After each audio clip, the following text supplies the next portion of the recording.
चंद्रमा।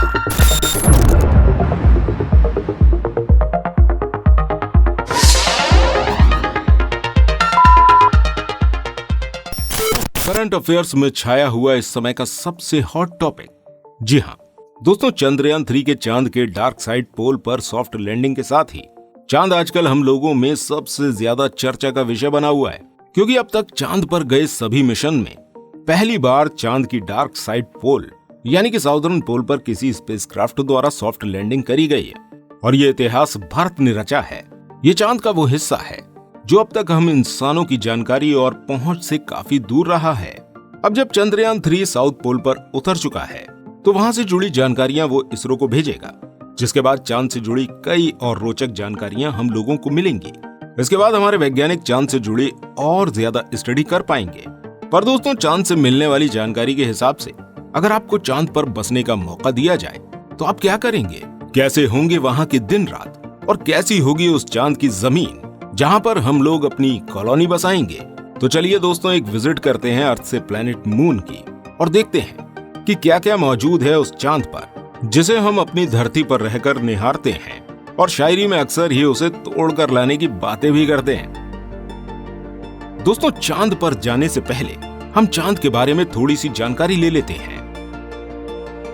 धरती से चांद को देखने में दूरी भले ही कम लगती हो, पर हमारी पृथ्वी से चांद की दूरी 3,84,403 किलोमीटर है। इसी दूरी पर बने रहकर ये चांद हमारी पृथ्वी के चारों ओर चक्कर लगाता है। इस तरह ये चांद हमारी पृथ्वी का एक उपग्रह बनता है। इस चांद को हमारी पृथ्वी का एक चक्कर लगाने में 27.3 दिन का समय लगता है, जो हर महीने कम और ज्यादा होता रहता है, जिस वजह से हमें ये चांद घटता और बढ़ता दिखाई देता है। अगर हम इसके वजन की बात करें तो वैज्ञानिकों के अनुमान के हिसाब से इसका वजन लगभग 81 अरब टन होगा। क्षेत्रफल के हिसाब से ये चांद अपनी पृथ्वी पर मौजूद साउथ अफ्रीका के क्षेत्रफल के बराबर ही होगा। आपको एक और खास बात बता दें कि ये अंतरिक्ष में मौजूद एक अकेला चांद नहीं है, बल्कि अपने सौर मंडल में मौजूद कई ग्रहों के अपने अपने चांद हैं। इस तरह के कुल चंद्रमा की संख्या लगभग 135 है। जी हाँ, हमारे सौर मंडल में लगभग 135 चांद मौजूद हैं। दोस्तों, चांद की थोड़ी सी जानकारी लेने के बाद अब चलते हैं हम लोग चांद के सफर पर। चंद्रयान 3 के चांद पर पहुंचने का सफर इतना आसान नहीं है। ये तो आप और हम सभी जानते हैं कि उसे वहां पहुंचने में कुल 42 दिन लगे थे। लेकिन वहीं अगर हम नासा के द्वारा बनाए गए रास्ते पर चलकर चांद पर जाएंगे तो हम मात्र 4 दिन में ही पृथ्वी से चांद का सफर तय कर सकते हैं। लेकिन इस छोटे सफर को तय करने के लिए आपको काफी बड़ी धनराशि चुकानी पड़ेगी। दोस्तों, चांद पर पहुंचते ही सबसे पहले जो चीज आपको नजर आएगी वो है उसकी ऊबड़ खाबड़ और बहुत ही दूर तक फैली हुई जमीन।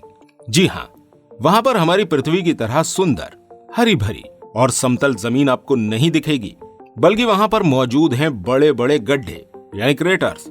गड्ढों वाली ये जमीन जिनसे बचकर आपको चलना पड़ेगा और आसमान की तरफ देखने पर आपको नीले आकाश की जगह नजर आएगा काला आसमान और वहां दिखेगी आपको हमारी खूबसूरत दुनिया। जी हाँ, जैसे दुनिया में रहकर हम चांद को निहार सकते हैं, वैसे ही आप चांद पर रहकर पृथ्वी का उदय और पृथ्वी को अस्त होते हुए भी देख सकते हैं। साथ ही ये दुनिया आपको अपने एक्सेस पर घूमती हुई नजर आएगी। अब जब आप चांद पर अपने कदम बढ़ाएंगे तो वहां चलने के बजाय उछलने लगेंगे। जी हाँ, ये सब होगा वहां के कम गुरुत्वाकर्षण बल की वजह से। दोस्तों, आपको बता दें कि हमारी पृथ्वी का गुरुत्वाकर्षण बल चांद के गुरुत्वाकर्षण बल के मुकाबले 6 गुना ज्यादा है। यदि आपका वजन हमारी पृथ्वी पर 60 किलो है तो चांद पर पहुंचने के बाद आपका वजन मात्र 10 किलो का होगा, जिसकी वजह से आप वहां खुद को काफी हल्का महसूस करेंगे। दोस्तों, आगे बढ़ने पर आपको चांद पर एक चौंकाने वाली चीज दिखाई देगी, वो है वहां मौजूद इंसानी कचरा। अब आप सोच रहे होंगे कि जब वहां इंसानों की रिहाइश ही नहीं है तो भला वहां कचरा कैसे मौजूद हो सकता है? तो आपको बता दें दोस्तों, हमारी पृथ्वी से चांद की रिसर्च के लिए भेजे जाने वाली टेक्निकल मशीन्स और साथ ही एस्ट्रोनॉट्स के वहां रुकने के दौरान फेंका गया वेस्ट, ये सब आपको देखने को मिल जाएगा। इसके साथ ही वहां आपको एक भाला, एक बाज का पंख, चिमटियां और ड्रिल भी पड़ी मिलेगी। और तो और वहां आपको टॉवल्स, ब्रश के साथ साथ एक पॉली बैग में यूरिन और स्टूल भी दिखाई देगा।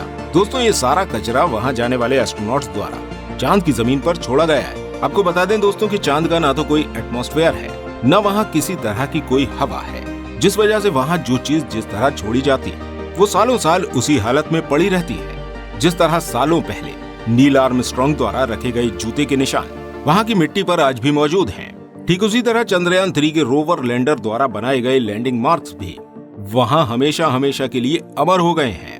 अब आपको चांद के बारे में एक खासियत और बता दें। जब आप चांद पर किसी को दूर से आवाज देना चाहेंगे तो कोई भी आपकी आवाज नहीं सुन पाएगा। जी हाँ दोस्तों, क्योंकि वहां पर हवा मौजूद नहीं है, जिस वजह से वहां पर साउंड भी वेव नहीं कर पाती है, और साउंड वेव नहीं होने की वजह से आपकी आवाज किसी तक नहीं पहुंच पाएगी। जबकि चांद पर जाने वाले एस्ट्रोनॉट्स के स्पेस सूट में ही माइक्रोफोन जैसी सुविधा उपलब्ध होती है, जिससे वो वहां पर मौजूद अपने साथियों से बातचीत करते हैं। अगर आप चांद पर जाने का मन बना रहे हैं तो आपको हम एक बात बताना जरूर चाहेंगे कि वहां पर जाकर आपको आपकी जान का भी खतरा हो सकता है, क्योंकि चांद का कोई अपना एटमॉस्फेयर नहीं होने के कारण स्पेस से आने वाले उल्का पिंडों को चांद अपनी सतह पर गिरने से नहीं रोक पाता है, और इसी वजह से उसकी सतह पर बड़े बड़े क्रेटर्स बन जाते हैं जो चांद की जमीन को उबड़ खाबड़ बना देते हैं। वहीं दोस्तों, चंद्रमा पर जाने के बाद आप सोच रहे होंगे कि आप इस दुनिया से कट जाएंगे या फिर सोशल मीडिया से बहुत दूर हो जाएंगे और वहां कैसे अपना समय स्पेंड करेंगे।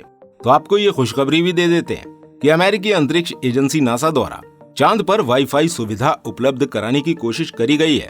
जी हाँ दोस्तों, वहां आप वाईफाई की 19 Gbps की स्पीड से मोबाइल चला सकते हैं और वहां बनाए गए अपनी वीडियो सोशल मीडिया पर अपलोड भी कर सकते हैं। दोस्तों, जब मानव बस्तियां चांद पर बसाने की तैयारी की जा रही है तो आपको पता होना चाहिए कि वहां की जिंदगी आपके लिए कैसी होगी। वहां का एक दिन लगभग 14 दिन का होगा और रात भी लगभग 14 दिन की होगी, क्योंकि पृथ्वी की परिक्रमा करते चांद का एक हिस्सा लगभग 14 दिन तक पृथ्वी के सामने रहता है और वहीं दूसरा हिस्सा 14 दिन तक पृथ्वी के दूसरी तरफ होता है। चांद का एक हिस्सा ऐसा भी है जो कभी पृथ्वी की तरफ नहीं आता। उसी को चांद की डार्क साइड कहा जाता है, जो चांद के साउदर्न पोल में स्थित है, जहां आज पहली बार हमारे चंद्रयान 3 ने लैंडिंग की है। दोस्तों, ये चांद का सबसे ठंडा हिस्सा होता है। यहाँ पर रात में तापमान लगभग -230 डिग्री तक पहुँच जाता है। ये चांद का सबसे दूर हिस्सा है, जहाँ पर आज तक कोई भी इंसान नहीं पहुँच सका है। वहाँ जाना इंसानों की जान को खतरे में डालना है, इसलिए आज तक नासा द्वारा भेजे गए मून मिशन में से कोई भी मिशन साउदर्न पोल में नहीं किया गया है। ये सभी मिशन चांद के नॉर्थ साइड में इक्वेटर लाइन के पास ही पहुँचे हैं। आसमान में मौजूद चांद हमें धरती से चमकता हुआ दिखाई देता है, पर चांद पर पहुंचकर आपको ऐसा कुछ महसूस नहीं होगा कि वहां कुछ चमकीली चीज या उसकी अपनी कोई रोशनी है, बल्कि ये रोशनी सूरज से आने वाली किरणों के रिफ्लेक्शन की वजह से पैदा होती है, जिससे हमें चांद चमकता हुआ लगता है। लेकिन दोस्तों, चांद पर ही कई हिस्से ऐसे भी हैं जहां पर सूरज की ये किरणें नहीं पहुंच पाती हैं, जिस वजह से चांद के उन हिस्सों पर हमेशा अंधेरा रहता है। इसके साथ ही चांद अपने एक्सिस पर 1.4 डिग्री पर झुका हुआ है, जिसकी वजह से हमारी पृथ्वी पर मौसमों का आना जाना लगा रहता है।